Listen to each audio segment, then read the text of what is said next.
voaly le antoka anaty sy mba nandao tanaty jaly tsy de ara-materialy zay misy eo hitambarana vidinana fiakarana manaiky fa tsy vola ihany kainy fahasambarana natsotra fiakanjo aiko fa tsy fifasily na tsy arahana faux ongle sy arahana fossile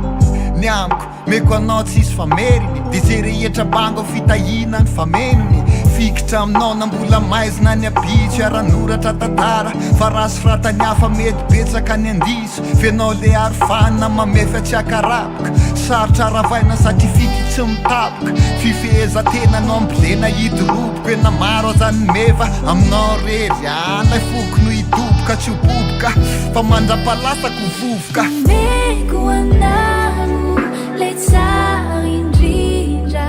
fitiavana ty miofo tsy mifindra fa manao rery odory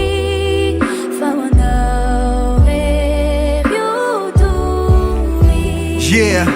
ndrano hiampitana aiko fa masika onja fa za miampy anao mira fitiavana mafonjy ifameny ifanampy amy lalana mahitsy lay fony tepony anona fa tsy reo vavan'olombitsy fa sarotra nilaza izasy anao tsisy tomika reo adiady mamaritra hoe tsisy anjelitsika fa nividy tena izy tsy mety tsara velatsy atoroko anao ny lafia fa tsy afeniko ny lafibi lafividy anilanao ihany azoko antoka fitsikinao ny marina ny fijerinao tsy sandoka ny atsarany ivelany mety horesin'ireo fotoana fa mizotre tamile fity maimaim-pona fenao le antokana mahay ny falemeko reo ady zay atrehako nanjary totsireko misy anao za mananamana many olo tana nefa mamra miaty zay fa vo maika hodivanana meko anao le tsara